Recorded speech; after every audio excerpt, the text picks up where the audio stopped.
Now, look here.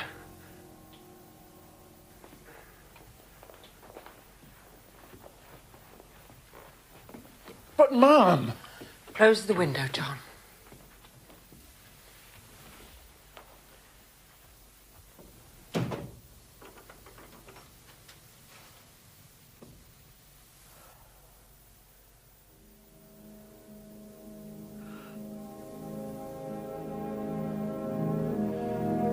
To Sherlock Holmes, she was always the woman, the beautiful Irena Adler, of dubious and questionable memory.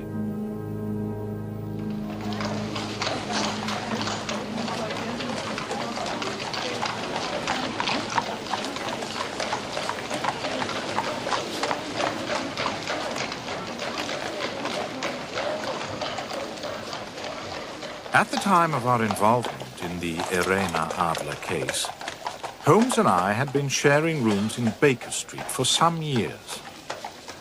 My practice had caused me to be absent in the country for several days. As usual, after leaving Holmes for any length of time, I returned filled with apprehension as to his mood.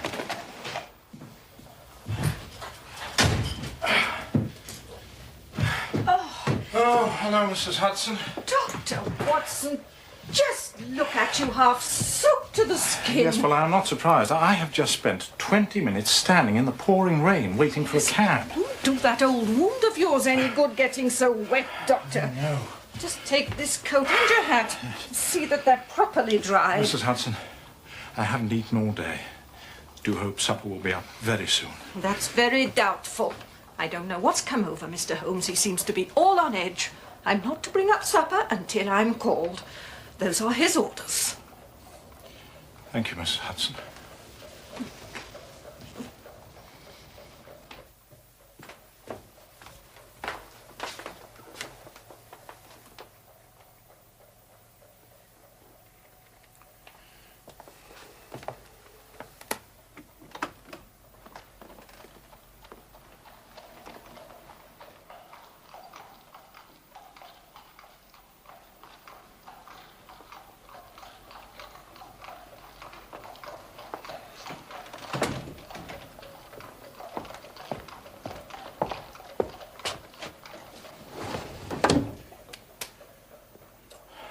My dear Holmes.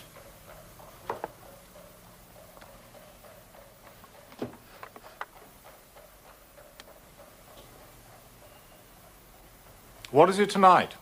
Morphine? Or cocaine? Well, I can strongly recommend a 7% solution of cocaine. Would you care to try it? No, indeed. I speak not only as your friend, but as a medical man. How can you risk such damage to the great powers with which you have been endowed? I cannot tell you how it clarifies and stimulates the mind. Yes, and destroys it in time. My mind rebels at stagnation. Give me problems. Give me work. Give me the most abstruse cryptogram, the most intricate analysis, and I'm in my proper atmosphere. Then I can dispense with artificial stimulants. But I abhor the dull routine of existence. I crave mental exaltation. That is why I've chosen my own profession, or rather, created it, for I am the only one in the world. The only unofficial detective. The only unofficial consulting detective. I take no credit in my cases. The work itself, the pleasure of finding a field for my particular powers is my highest reward.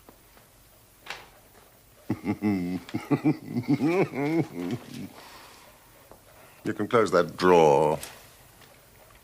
You have made the wrong diagnosis, Doctor. I have my stimulant here.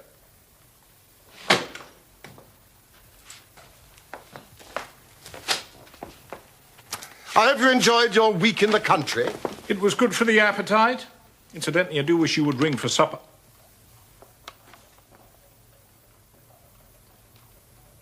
What is this? Means I must get ready for my visitor. It came by the morning post. Give me your observations. Well, I mean, it's undated and without either signature or address. Good. Read it aloud. Dear Mr. Holmes, there will call upon you tonight at 7:45 a gentleman who... Good heavens, we've only a few minutes, Holmes. Go on. A gentleman who desires to consult with you upon a matter of the very deepest moment. Your recent services to one of the royal houses of Europe have shown that you are one who may be safely trusted with matters which are of an importance which can hardly be exaggerated. This account of you we have from all quarters received. Be in your chamber, then.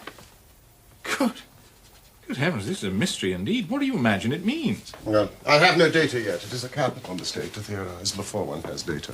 But the note itself, what do you deduce from it? It's a man's writing. Good. Presumably well-to-do. It's expensive paper, this. It's peculiarly strong and stiff. Peculiar, that is the very word. It is not English paper at all. Hold it up to the light. Ah. Large E, small g, large P and G with a small T woven into the texture. And that is? Maker's monogram. Excellent, Watson. Come along. Let us consult our continental gazetteer. Your cigars. You see, I was not unmindful of your return. Oh. Would you care for some whiskey? Later, perhaps, when we've eaten. The monogram is an abbreviation for Papiergesellschaft, which is the German for paper company. And the E.G. Eglonitz, Egria. A German-speaking district of Bohemia, noted for its numerous glass factories and paper mills there. Bohemia.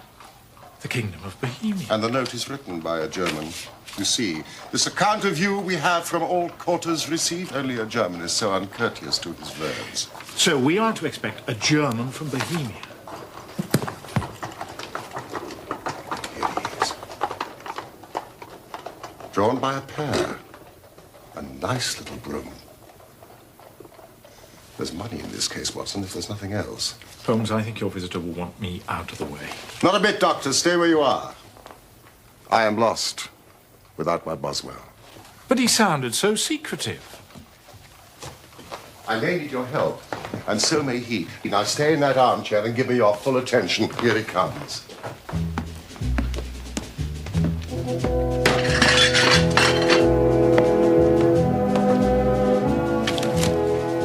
I'm sorry, sir, but you cannot come in here unannounced like this. Mr. Holmes does not see anybody without appointment.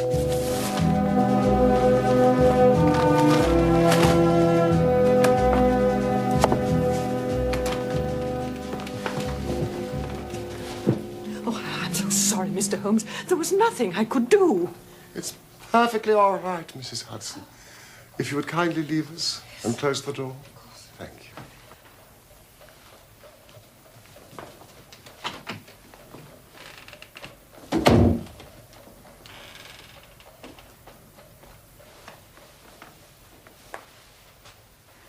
You had my note?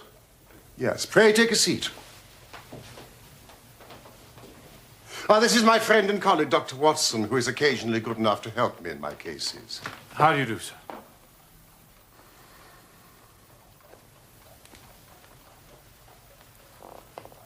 Whom do I have the honor to address? You may address me as the Count von Kramm, a Bohemian nobleman. I should much prefer to communicate with you alone. No, it is both or none. You may say before this gentleman anything which you may wish to say to me. Very well, I take your word that he is a man of honor and discretion. But I must begin by binding you both to absolute secrecy for a period of 2 years. Indeed. At the end of that time, the matter will be of no importance. At present, it is of such weight that it may have an influence upon European history. I promise.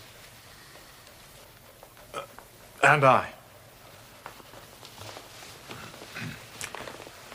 You will excuse this mask. The august person who employs me wishes his agent to be unknown to you. In fact, I may confess that the title I've given you is not exactly my own. I was aware of that.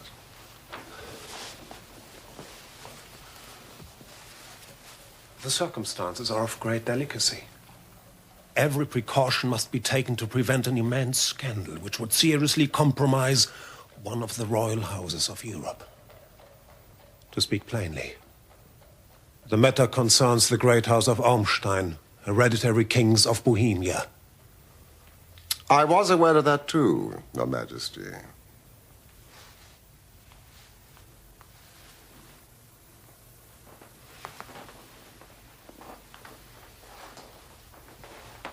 You are right.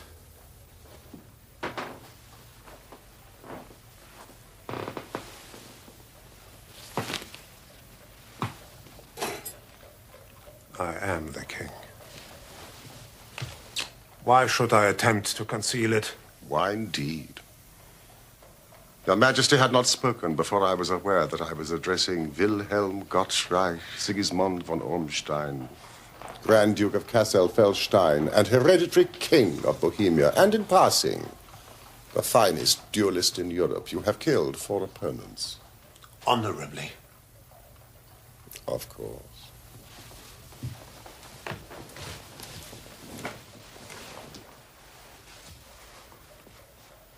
The facts are briefly these. Some 10 years ago, during a lengthy visit to Warsaw, I made the acquaintance of the well-known adventuress, Irene Adler. The name is no doubt familiar to you. Kindly look her up in my index, will you, Watson? So, I deduce that Your Majesty became entangled with this lady, wrote her some compromising letters, and is now desirous of getting them back. Precisely so. But how could you know that? Abineri, Italian General Staff. Adler Irena, born New Jersey, 1858. Is this the lady? New Jersey, let me see. Singer, contralto, appeared at La Scala, opera houses Petersburg and Warsaw, retired from the operatic stage, now living in London, makes occasional concert appearances. That is the lady.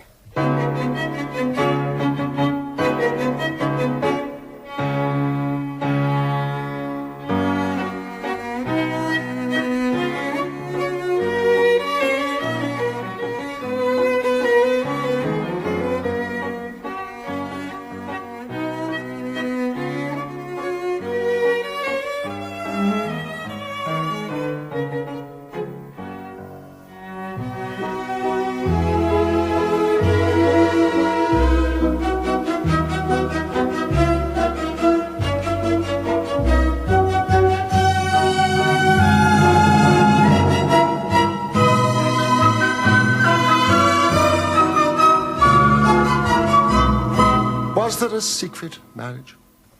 None. No legal papers or certificates? None. Then I fail to follow, Your Majesty.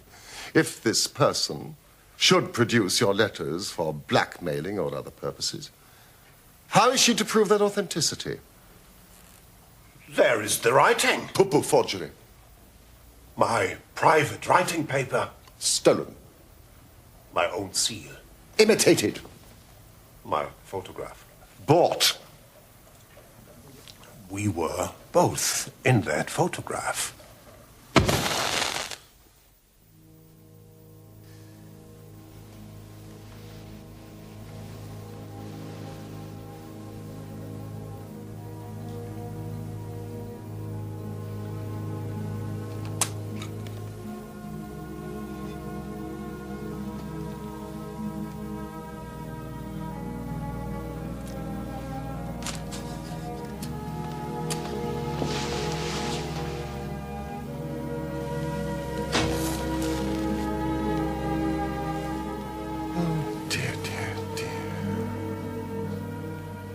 That is very bad. Her Majesty has certainly committed an indiscretion. She was beautiful, bewitching, clever, daring.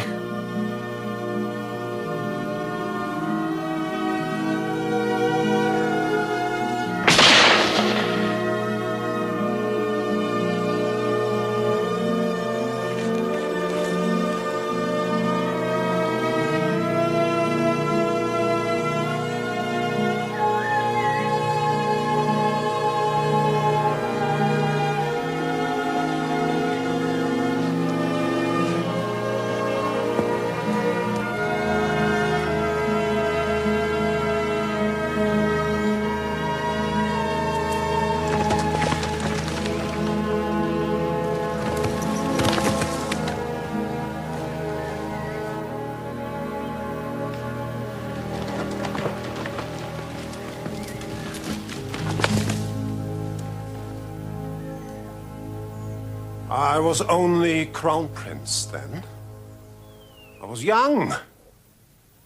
I am but 30 now. Of course, Your Majesty has attempted to recover the photograph. We have tried and failed.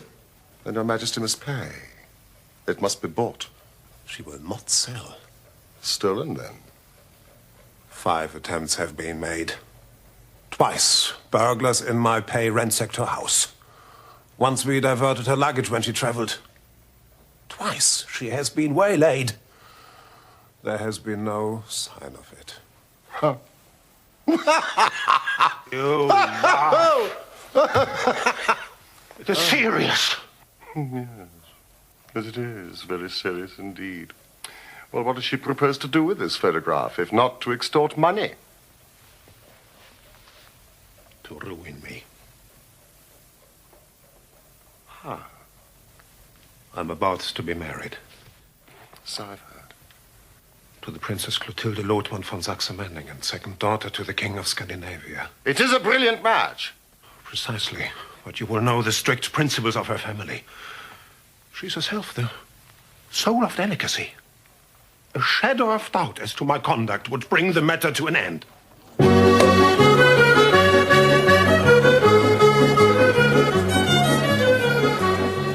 And Irena Adler Threatens to send them the photograph. And she'll do it. She has a soul of steel. She's more beautiful than any other woman I've known. More resolute than any man. There are no lengths to which she would not go. None. To prevent my marriage to another woman. Your Majesty, why is this lady so vindictive?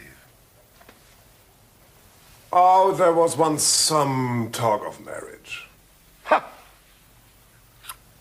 She would not see that it was impossible.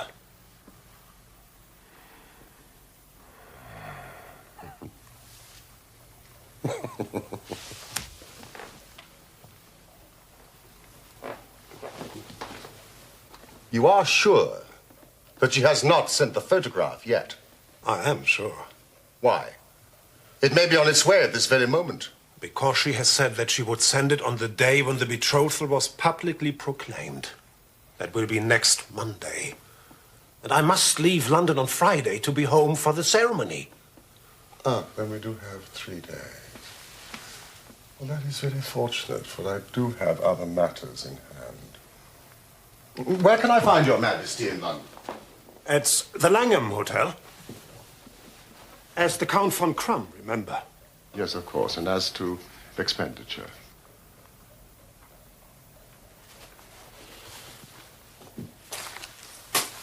Here are £300 in gold and 700 in notes. And Miss Irena Adler's address. Good night, Your Majesty, and I trust we shall soon have good news for you.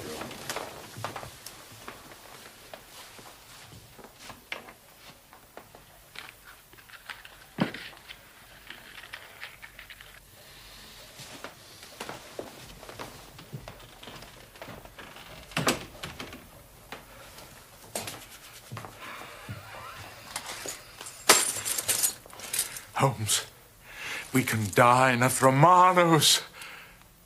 But we only have 3 days. Till Friday. Oh, it must be settled by Friday.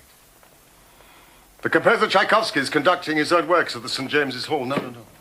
It must be settled by Friday. My dear Watson, I'd like to be alone. You are hungry. Yes. I'm sure Mrs. Hudson will bring you up a sandwich. Sandwich? We will not discuss this matter until tomorrow afternoon. Good night.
Better than working in it, mate. What is? Looking on. I'll change with you any time, Gov. Out of position, are you? 8 weeks. A mere first-class groom. Oh, yeah. Well, you could give me an hand if you like. I'd see you all right. Why not? Give her the price of the booze. I thought it was a booze. Strap the mare. Show us what you can do.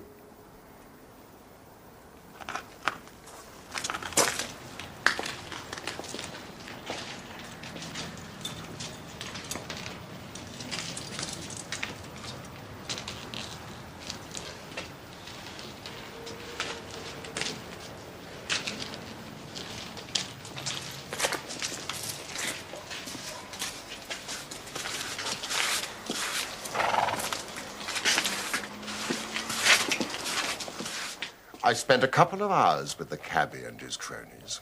Miss Irena Adler has certainly turned all men's heads in those parts. She is the daintiest thing under a bonnet on this planet. So say the Serpentine News fraternity to a man. She lives quietly, drives out at 5 in the evening, returns at 7 sharp for dinner. Seldom goes out at other times, except when she sings. She has only one male visitor, but sees a good deal of him. He never calls less than once a day, and often twice. His name is a Mr. Godfrey Norton of the Inner Temple. You see the advantages of having a cabman as a confidant. Mr. Godfrey Norton is a lawyer. That is important. Ominous, perhaps. Why his repeated visits? Is she his client, friend, or mistress? If he is her lawyer, he might have the photograph in his strongbox. If I love her, he might not even know of it.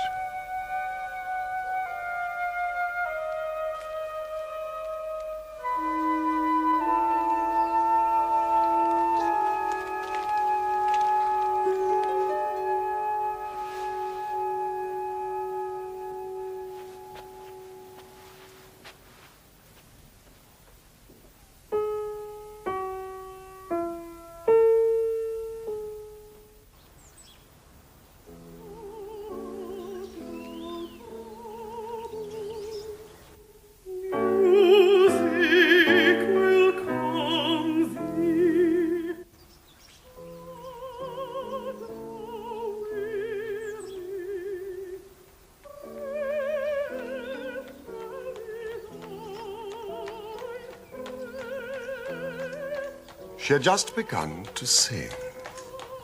She has the voice of an angel, Watson, when a truly surprising chain of events overtook me, starting with the arrival of someone I presumed to be Mr. Godfrey Norton. Wait for me, will you?